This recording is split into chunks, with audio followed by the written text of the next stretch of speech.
ball. I mean, I don't care if it was luck or skill.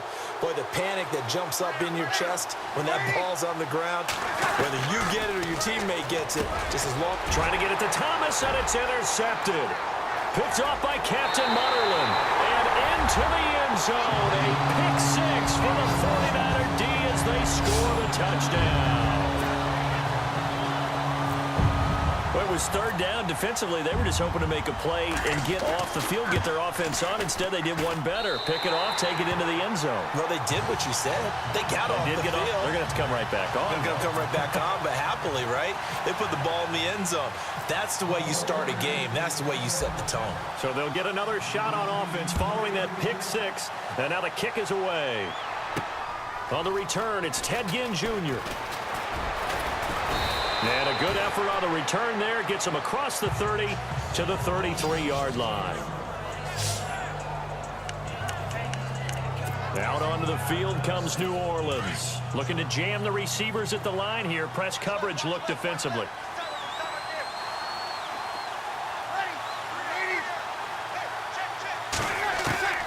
Now Breeze to try again after the pick six. Caught on the left side by Ginn. And brought down, but not before reaching the 45-yard line. Give them 11 yards that time and a new set of downs. We'll see a lot of that from Drew Brees. Spread the field, get rid of the ball quickly. He spreads the field out a lot, so he's able to recognize the defenses, the coverages, and if people are going to blitz him. And he has the fortitude to stand in there when they do. He serves as his own blitz control, so to speak. Hey, you've got a free runner coming. That's one less guy in coverage. He'll stand in there, take the hit, and deliver a strike downfield. A swift move and then tackled just on the other side of midfield. It's a 6-yard gain on the ground, and that'll make it 2nd and 4. Well, you're down early. How do you get back in the game? Maybe establish the run. I think they're trying to do that. Now, I'm with you on that one, and what I like about the message is that there's no panic from the head coach. He's already told his offensive coordinator, let's run the football, let's get things settled down a little bit and find our way back into this game. Back to the ground. This time it's Peterson. And he's going to be stopped up at about the 47-yard line. Give him a yard on the run there, and that's going to set up a 3rd down and 2.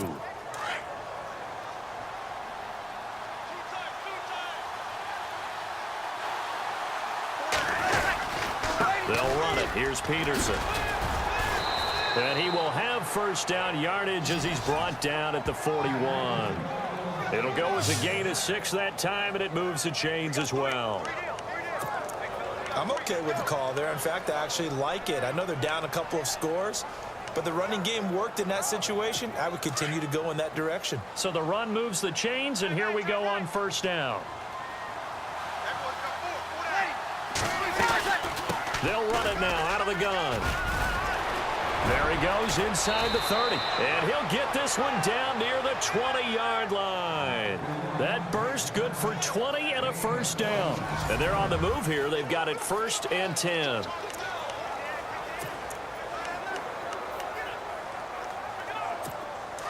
And the D-line pinching together must be expecting the run.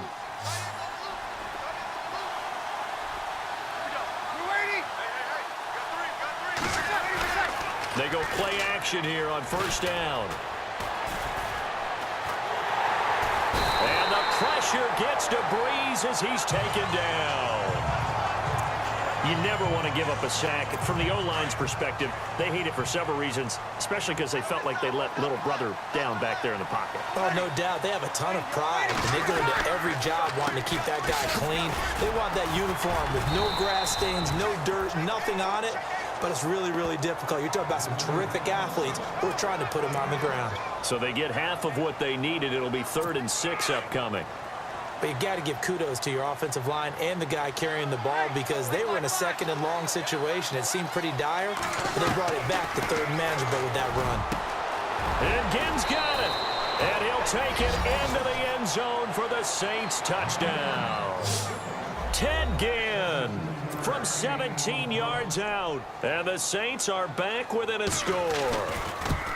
Bouncing back nicely from that bad opening drive where he threw the interception. Drive number 2 leads him right down the field and into the end zone. So obviously his confidence was never lost, and that's a good thing to see. Great quality to have, and you absolutely must maintain that as a quarterback. But I have to think that they're probably still on the script that they prepared for this game. Just the second drive, they've worked on these plays all week in practice. Put them to good use on that one.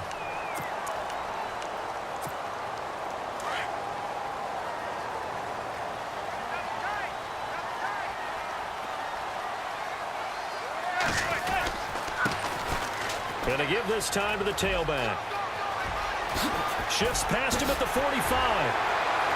And he eventually goes down, but not before reaching the 30-yard line. A big chunk of yardage there, 37 yards. All right, I've got to be careful here. All right, he's on the plus side of 30. There may be a little gray in the beard, but that's not slowing down his speed as far as he's concerned. What he's saying, I'm on the plus side of 30. Well, if you're on the plus side of 30, you don't know what I'm on the plus side of. All I know is that run right there, let us know there's still some life in those legs. Absolutely, still got a lot of life left in those legs. And lucky to get away with one there. That one nearly picked. Second down.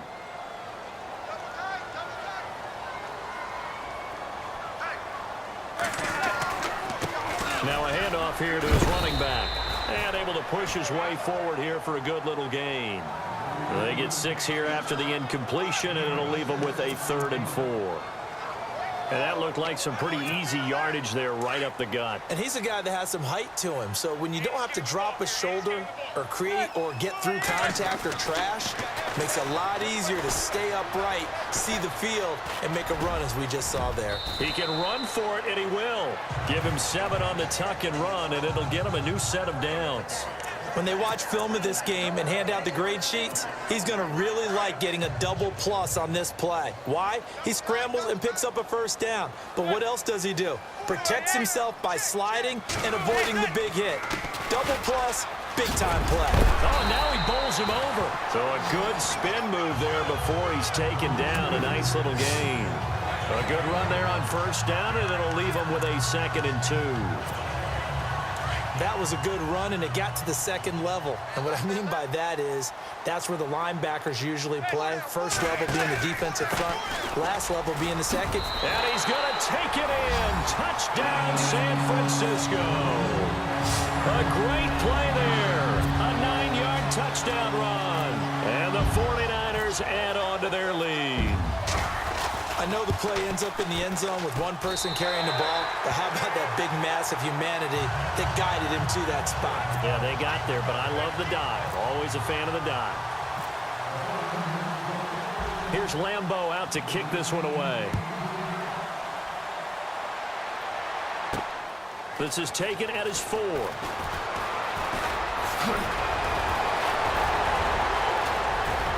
Brandon Coleman, 30, 20, 10, touchdown, New Orleans.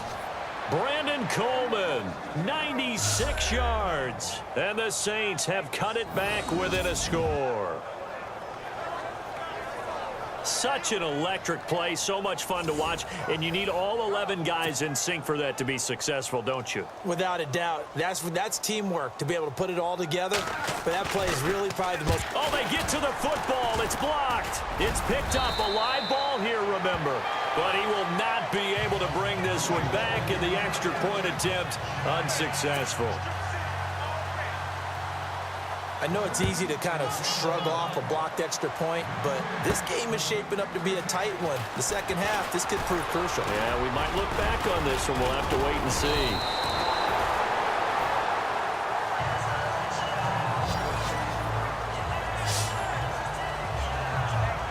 The 49ers offense now, they work their way back onto the field. And with time quickly fading here in the second quarter, not sure how aggressively, offensively they want to play this. I think we'll find out just how much they trust their guys in this situation if they decide to take a shot. And his throw here's incomplete.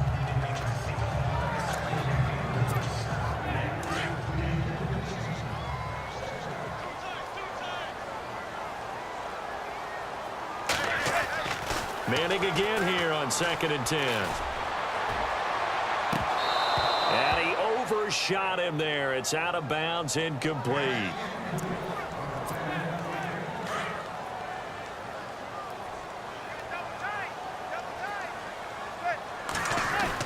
Throwing is Manning on third down. And got his man complete.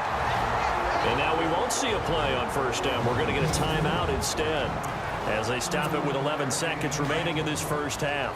So after that big play, let's see if they can catch their defense maybe on their heels.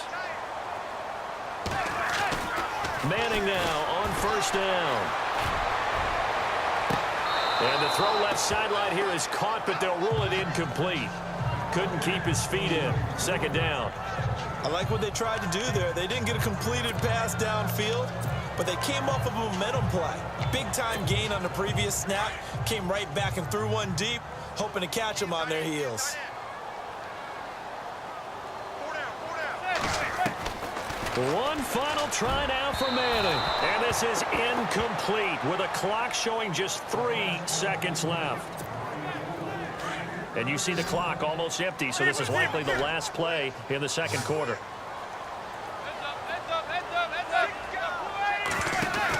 The final shot before break. Manning. And that will be incomplete as well. We now proceed to the start of the second half.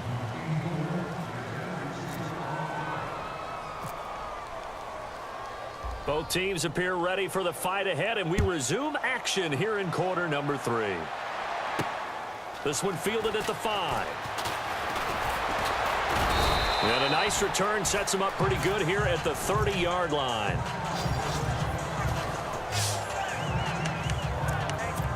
Out come the Saints now. They'll go on offense first here to begin the third quarter. They're down here, but very much in this game. What's the tonality of a coach's talk when a game is within striking distance like this at intermission? Typically, what they're doing is emphasizing the things that went well in the first half and wanting more of that. Sure, you've got to go over some of the errors and clean up some things because there's a reason you're down. But overall, I think they want to stay positive, stay up with this team. We're just starting the second half, and we've got the football. Let's go ahead and punch it in, and then we'll take it from there. See how that recipe works. It's complete. Fleener, right side. And he's able to take this one up to the 35-yard line. That catch good for 5. It's third down. Well, the strategy was evident there. Get it to your tight end and make it a one-on-one play with a cornerback. Who's usually going to win that one? The tight end, but not there. Not in this situation. How about the corner defeating that logic and making a really nice tackle? The catch made over the middle by Ginn. Breeze to another long-time vet, Ginn, for the New Orleans first. Would it be safe to say that as precise as routes are supposed to be run in the NFL, maybe they're not quite as precise in college ball? That's accurate, yeah.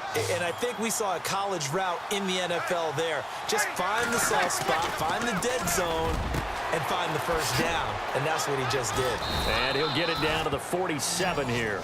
Give him 9 there on the first down completion.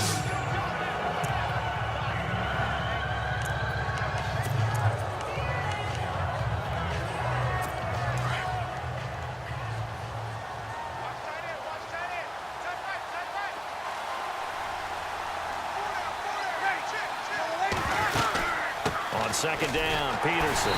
And he is met at the line of scrimmage, and he goes down right there. He got maybe a half yard at most, but officially they'll be left with a 3rd and 2.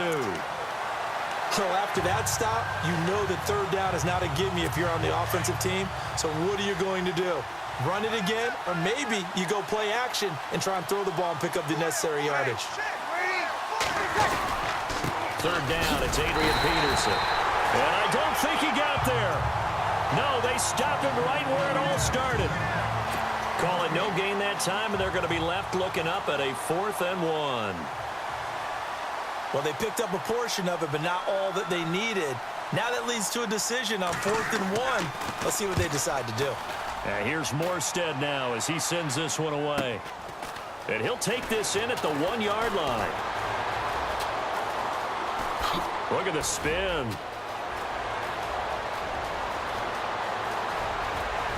And there he goes again. Touchdown, 49ers.